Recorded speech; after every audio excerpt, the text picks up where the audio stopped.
was preparing to record my hymns album, Lead Me, and I was gathering all of my favorite hymns. And one of the hymns I wanted to record was Sweet Hour of Prayer, because when I was 12, I asked my dad, who is a Methodist bishop, Christian Methodist Episcopal, I asked him, what's your favorite hymn? And he told me at the time it was Sweet Hour of Prayer, and he loved it because the last stanza talked about not needing to pray in heaven the same way we need to pray on earth, because we'll be in heaven with the Lord. And that just always stuck with me, like, all the things that will be different about heaven. And so when I was preparing to do Lead Me, I thought, I'm gonna do Sweet Hour of Prayer. Well, the arrangement didn't work out the way I thought it would. But there's this just, normally stuff comes to me in the shower while I'm sitting there praying and singing. And there was this tag that I just kept singing to myself that I thought I was gonna put on the end of Sweet Hour of Prayer. It just talks about prayer being different in heaven because we'll be face to face with the Lord. And just like prayer is a conversation now, it will be that much more so a conversation in heaven, because we'll be able to look in our Savior's face and talk to him about everything. And so when I got ready to do the release concert for Lead Me, even though I didn't record Sweet Hour of Prayer, I already had a song about heaven called One Day.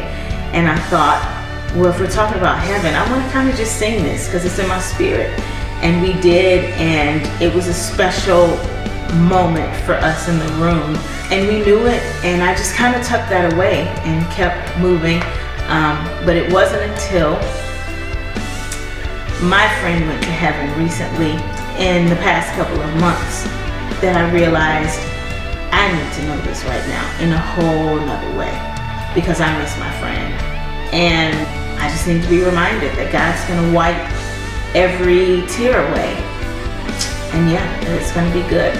So, it's just been an interesting season of having to look forward to heaven in order to ease pain.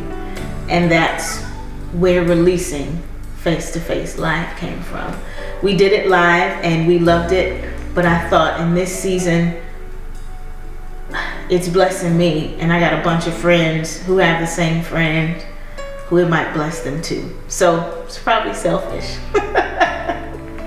I hope, like anything I do, that it meets people in a very authentic place and applies God's truth to it, because I think that's the beauty of God's word, is that it's true in every phase of life, in every phase of history. God's word applies. And so I think the promise of heaven that we know of because of Revelation, the book of Revelation in the Bible, is meant for us now too. It is what, when Paul says, we are the people who do not grieve with no hope, because we know that those who love the Lord and pass away in the Lord are immediately in his presence. And so it's truths like that keep you going when you miss somebody who's gone away to a far country before you. And that's how I try to think of it. Not dealing with the reality of life, but also thinking, man, how devastating would that be if I did not believe in heaven and all of the wonderful promises that it brings.